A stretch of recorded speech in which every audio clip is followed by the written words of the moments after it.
Chapitre 16. Allusion et sous-entendu. 1. Il y a pire malheur. Oh, tu as vu? Ce type me passe devant sans même tenir la porte. Bonjour la politesse.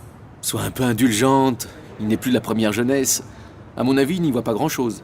Je ne dis pas le contraire, mais ce n'est pas vraiment une excuse. Bon, dépêchons-nous, nous ne sommes pas en avance. En route. Wow! Tu as vu ce château? Ce n'est pas affreux, n'est-ce pas? Il y a pire malheur que de vivre là. Je ne détesterais pas m'installer dans ce genre d'endroit. Un petit château tout simple. Je ne verrai pas d'inconvénient à ce que nous l'achetions. Je ne dirais pas non.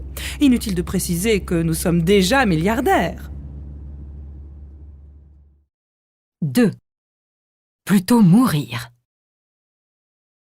Inviter Éléonore à dîner? Tu veux rire? Ce serait pas idiot de le faire, non? Ah non, plutôt mourir. Bravo! Tu as le sens de la convivialité. Je ne comprends pas pourquoi tu la détestes.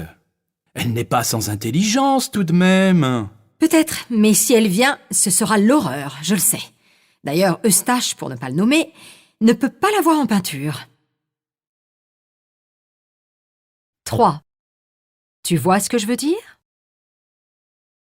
Il faut que j'aille dîner chez Adeline. Ça va être gai si tu vois ce que je veux dire. Oui, c'est pas la peine de me faire un dessin. Ça va pas être triste.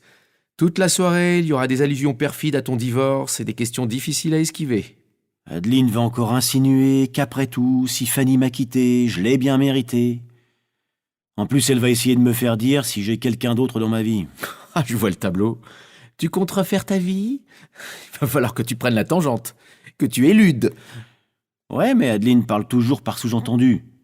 Elle est bien trop maligne pour attaquer de front. Et personne ne me soutient, soit dit en passant. 4. Des allusions à peine voilées.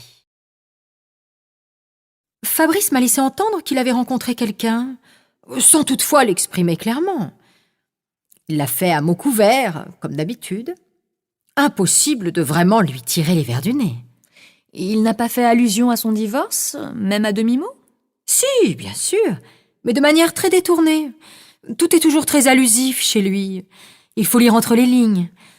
Pourtant, je lui ai tendu la perche plus d'une fois. Cela ne me surprend pas. Vincent m'avait fait comprendre que Fabrice n'avait aucune envie d'en parler. Implicitement, il insinuait que toi et moi essayerions de le faire parler. Avoue que c'est vexant. Comme si c'était notre style.